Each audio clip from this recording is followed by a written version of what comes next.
Thanks for joining us. We're pleased to welcome Marcey Rader to speak with us this morning.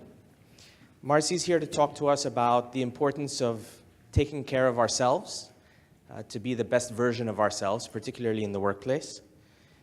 What this means is Marcey will cover a couple of topics: eating for maximum energy, the impact of nutrition on our mind and our body, the need for movement and activities, particularly as we're sitting for a long time in the office, ways to manage stress, to sleep better, to stay hydrated.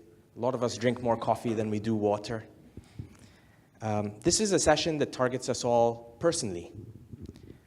It also coincides with the last 10 days of Dubai Fitness Challenge, which I know everyone is keeping up with. And Marcey has some handouts and has confirmed that it's going to be quite an intimate session, interactive session. And so she's going to use these handouts for us to do some self-reflection and also make some commitments on what we're going to do as soon as we leave this session. So I hope you enjoy it. Over to you, Marcey. Thank you. Thank you. Great morning. Because it's better than good, because I'm here with you all in Dubai. So we all have a dream to be seen as an expert in our field, be respected, work hard, work smart, but also have time for our family, for our friends, for ourselves, and to climb the ladder of success. But oftentimes, we spend our nights working, maybe spend our weekends working. We can sometimes feel underappreciated, not just at work, but also at home, because our hours are taken from us. And the ladder starts to look like this. So for about 8 years, I traveled 40 to 45 weeks a year. And in that time, I competed in over 100 endurance and ultra-endurance races. And in my heaviest year of business travel, I did 2 Ironman competitions. Well, thank you.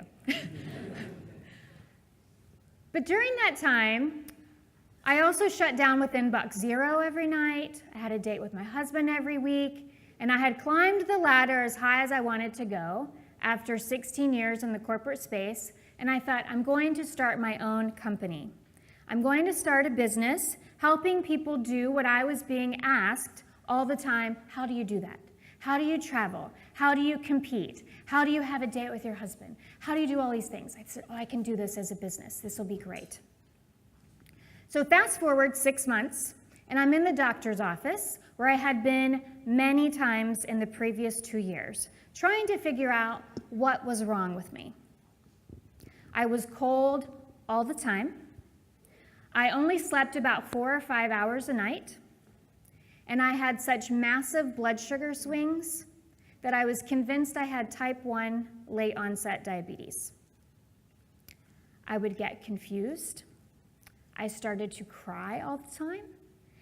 And twice I had gotten in my car and started driving and had to pull over because I had no idea where I was going. It was bad. It was so bad, in fact, that I had been in menopause since I was 36 years old, which is about 20 years too early, and could no longer have children. And they had been missing one test this whole time, and it was for an antibody test for the thyroid. And I was diagnosed with Hashimoto's disease, which sounds badass, but it's not. I was also diagnosed with Raynaud's disease. These are autoimmune diseases.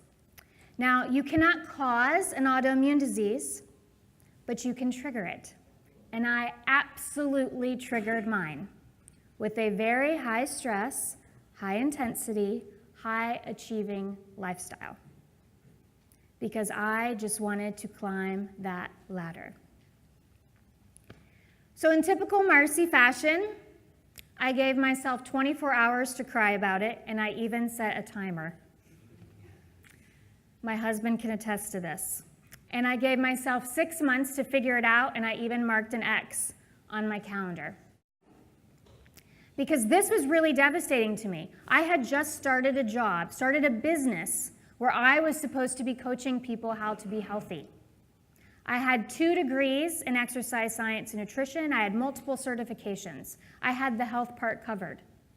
But now who was going to believe me? So at the 6-month point, I wrote what I call my coming out blog post about having Hashimoto's disease. And it is still, in 4 years, the most read post that I've ever written and the most commented on.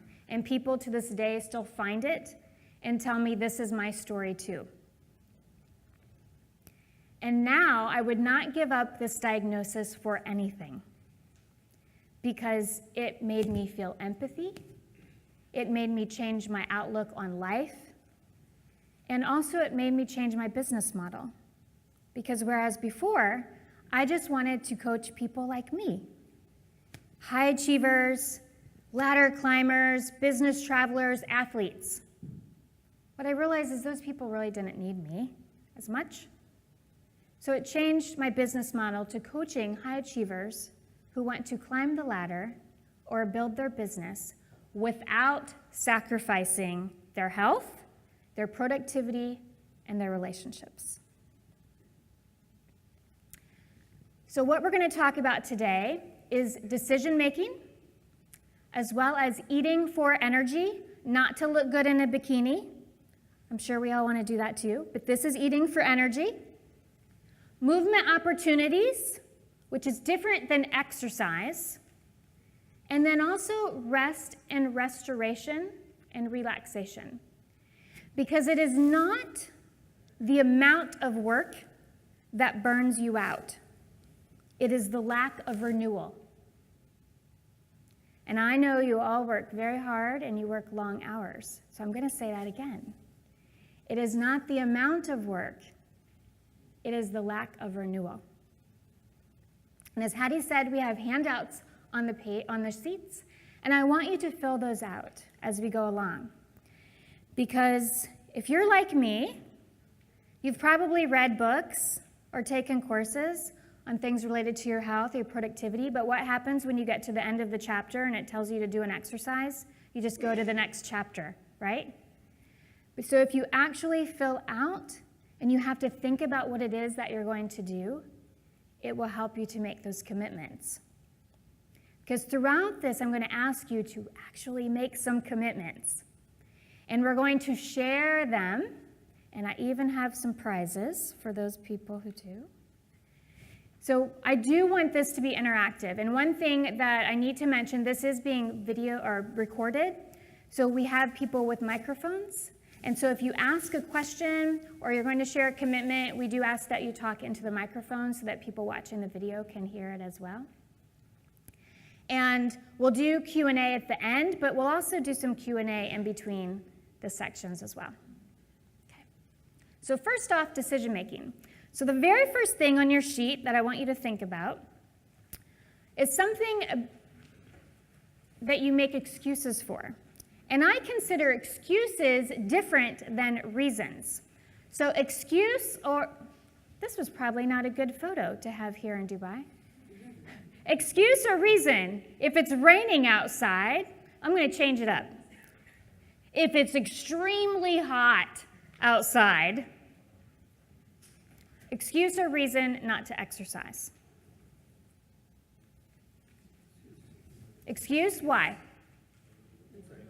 You could go inside, exactly. Excuse or reason not to exercise. Reason? Why?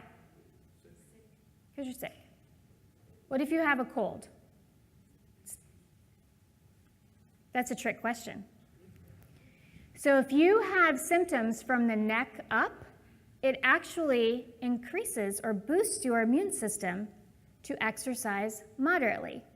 If you have symptoms from the neck down, it's better to take a rest day. So if you have chest congestion or cough, or you have belly problems, it's better not to exercise. So it could be an excuse or a reason. So that was a trick. So what I would like for you to do is on your paper, write your common excuses that you make to yourself that you pretend are reasons on why you don't eat for energy move more, get enough sleep, or relax. And I'm going to give you a few seconds to do that.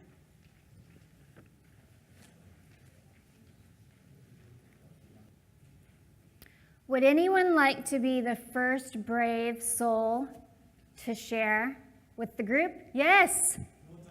No time. And because you were the first brave soul, you get a prize.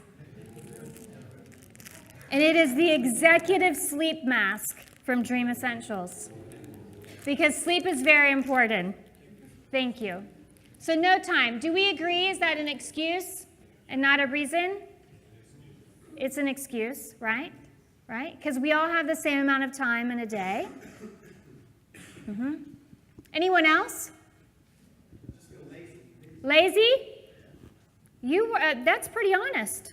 Yeah, most people won't admit I'm just lazy. Yeah? One more? Maybe tired? Tired? Sleep tired, body tired, exactly. So we have things that we do every day that can be energy givers, right? But we also have things that can suck our energy out or steal it from us.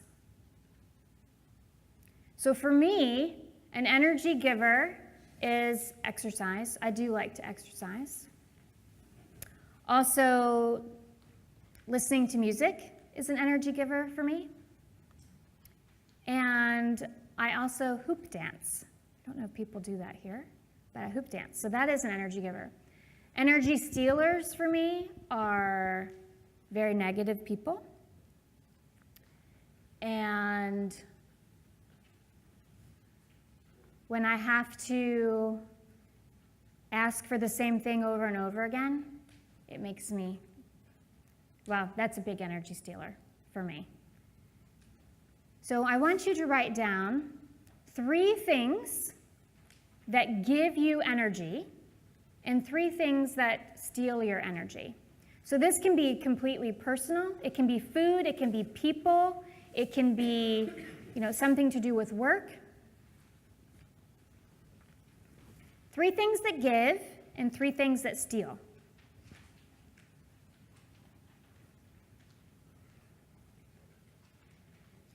Who wants to give me one of their energy givers? Yes? Having a plan is an energy giver for me. Having a plan? Yeah, so if I have, if I already know that, I'm going to get X, Y, Z done today, that automatically puts me in that mindset and I have energy to do something. I love that.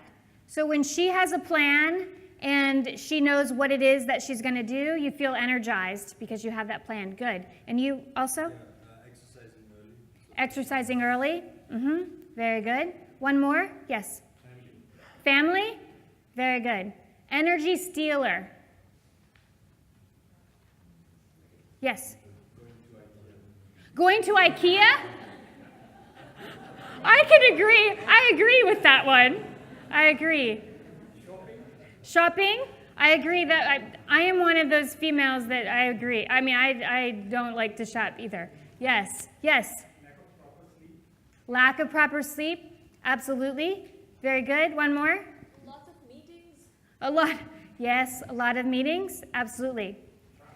Traffic? I'm hearing a lot more energy stealers. Is there anyone that had family for both energy giver and energy stealer? Energy giver for me. Energy giver, your family? Yeah. Okay. Usually people will have family in both, and that would be me too. Sometimes they give and sometimes they take, but that's, that's family.